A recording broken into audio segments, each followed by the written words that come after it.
semua, perkenalkan nama saya Dina Octaviana Osi Putri Nisama dengan NIM 2201040016. Video ini saya buat untuk memenuhi ujian akhir semester mata kuliah Statistika Tumbuhan Rendah. Baik, jadi saya akan memberikan penjelasan singkat mengenai 3 materi tentang lichen, bryophyta, dan pteridophyta. Baik, yang pertama tentang lichen. Lichen merupakan gabungan antara fungi chlorophyta dan alga cyanophyta, sehingga secara morfologi dan fisiologi merupakan satu kesatuan.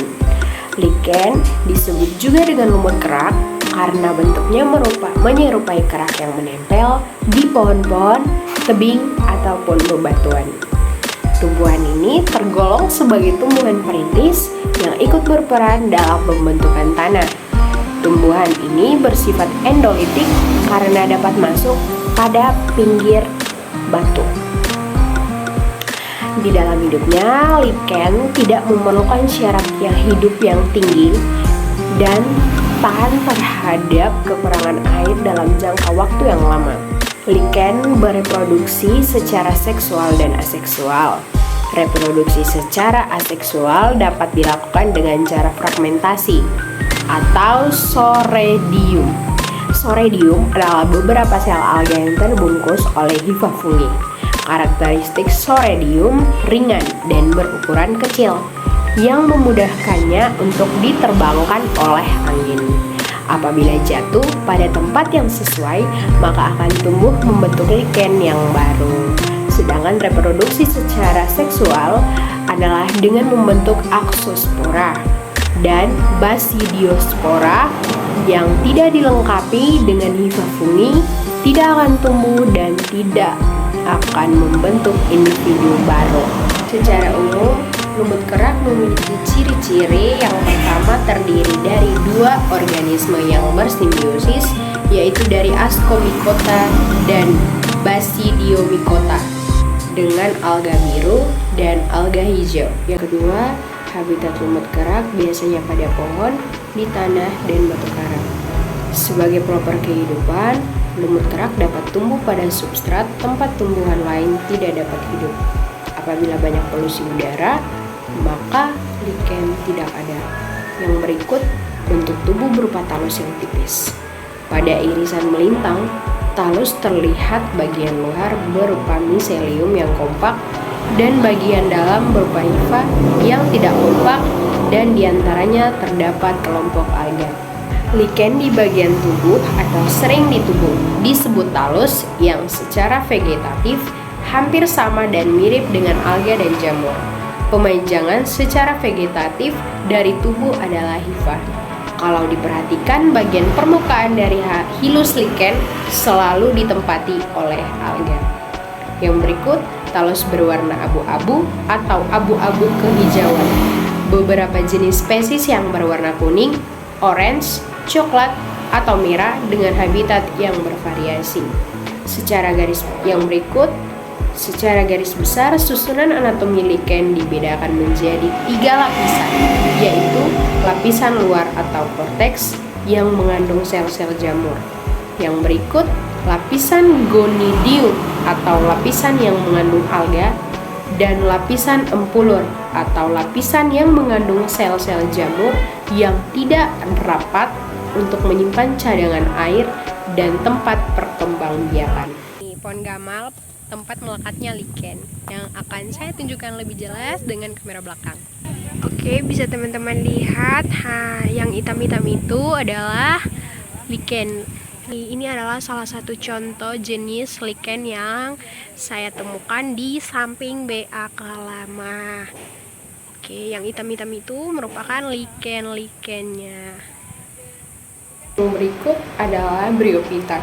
Bryophyta atau lumut adalah sebuah divisi tumbuhan yang hidup di darat, yang umumnya berwarna hijau dan berukuran kecil atau tidak tampak dengan bantuan lensa. Dan ukuran lumut yang tersebar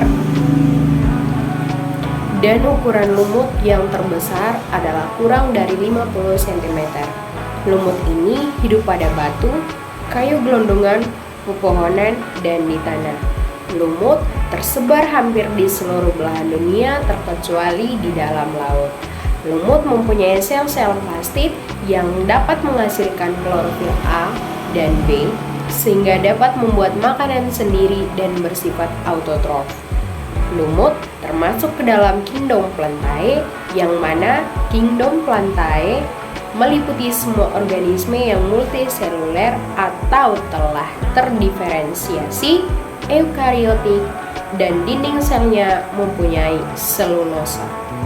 Yang berikut adalah ciri-ciri dari lumut daun. Yang pertama, sel-sel penyusun tubuhnya mempunyai dinding sel yang tersusun atas selulosa. Multiseluler, tidak memiliki pembuluh seperti xilem dan phloem. Yang kedua, air masuk dalam tubuh lumut secara indisi, sementara hasil fotosintesis didistribusikan secara difusi, daya kapilaritas, dan dengan aliran sitoplasmik. Yang ketiga, dinding sel terdiri atas selulosa. Yang keempat, mengalami metagenesis. Yang kelima, merupakan peralihan antara talopita dan kormopita. Yang keenam, permukaan luar tubuh dilapisi dengan lapisan berlilin yang berguna untuk menahan masuknya air dan mengurangi penguapan. Yang ketujuh, akar berupa akar semu atau rhizoid yang terdiri dari beberapa lapis sel parenkim yang berbentuk seperti rambut atau benang-benang. Berikut klasifikasi lumut Bryophyta. Yang pertama ada lumut daun atau Bryopsida. Yang kedua ada lumut hati atau Hepaticophyta. Dan yang ketiga ada lumut tanduk atau Anthocheropsida. Batang dan daun pada lumut berukuran kecil dan jarang mencapai 15 cm. Yang berikut, silinder pusat terdiri atas sel parenkim yang berguna untuk mengangkut air dan garam mineral. Yang berikut, pertumbuhan pada lumut yaitu secara memanjang. Yang berikut, daunnya setebal satu lapis sel kecuali ibu tulang daun yang lebih dari satu lapis sel. Sel-sel daun kecil mengandung kloroplas yang tersusun seperti jaring dan berbentuk sempit dan memanjang. Baik, ini adalah salah satu contoh lumut daun yang saya temukan di sekitaran kampus yang menempel pada tembok yang berbatu. Akan lebih jelas, saya akan tunjukkan melalui kamera belakang. Jadi bisa dilihat lumut ini menempel pada tembok-tembok yang ada.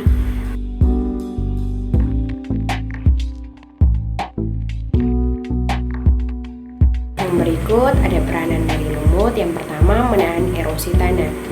Pengirisan tanah juga bisa dicegah dengan kehadiran lumut. Yang berikut, mengurangi bahaya banjir. Lumut berperan dalam mencegah bahaya banjir karena air hujan yang turun diserap dengan baik oleh tumbuhan lumut. Yang berikut, meningkatkan sumber air. Manfaat tumbuhan lumut juga dirasakan saat musim kemarau datang. Musim yang berpotensi mendatang kekeringan ini memberikan ancaman minimnya ketersediaan air bagi manusia. Lumut membantu mengatasinya karena lumut mempercepat proses penyerapan air saat kemarau sehingga mampu menjaga ketersediaan air tanah atau air sumur. Yang berikut, mensuplai oksigen. Lumut juga bagian dari tumbuhan yang memiliki zat hijau.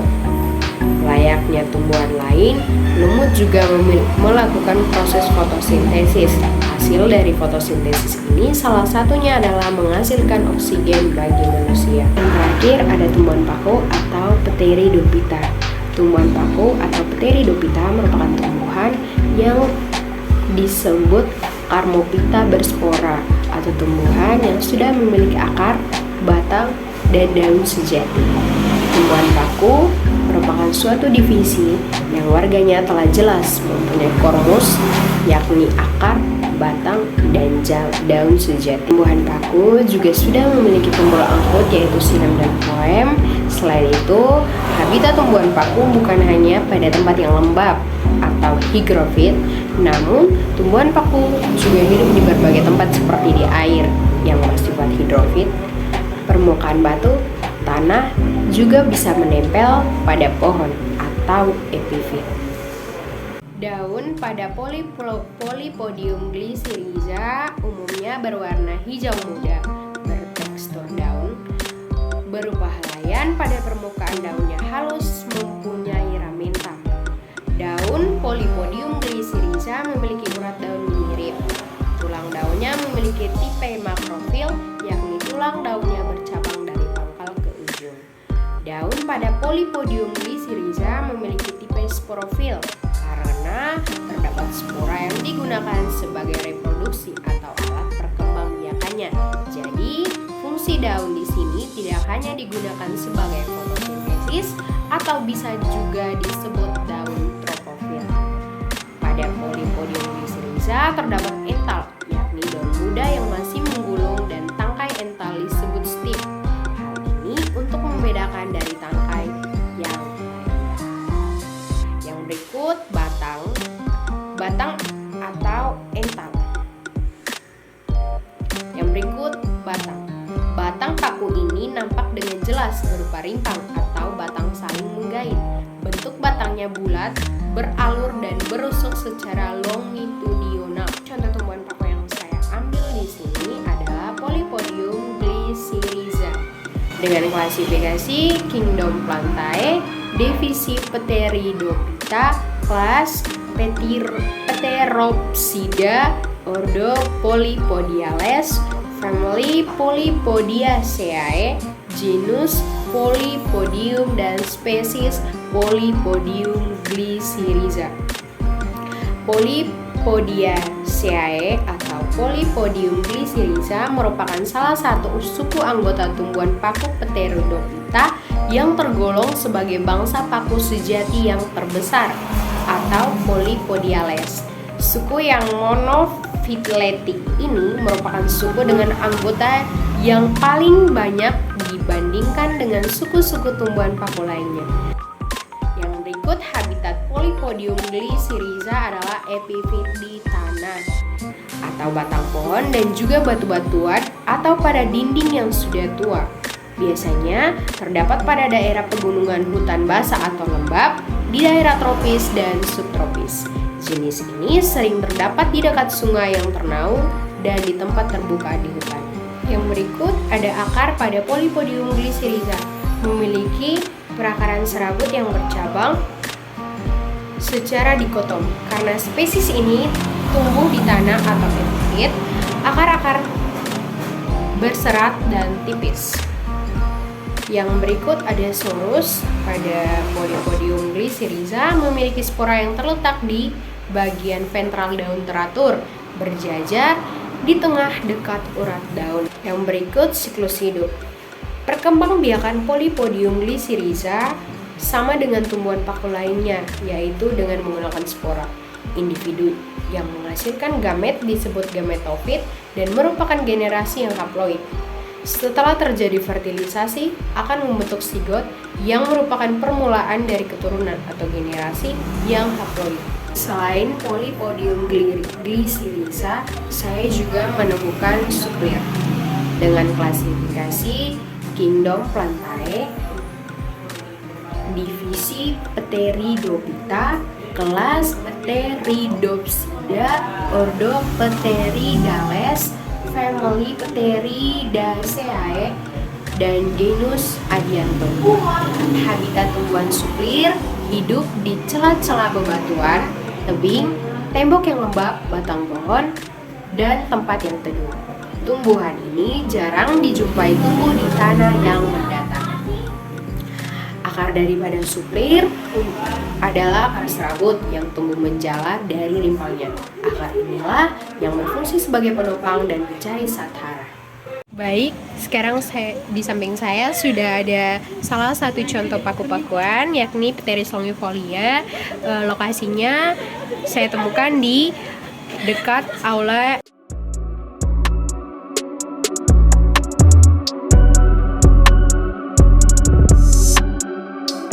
Oke, bisa dilihat di sini ada suplir atau Adiantum Peravia yang sama saya temukan di samping aula FKIP.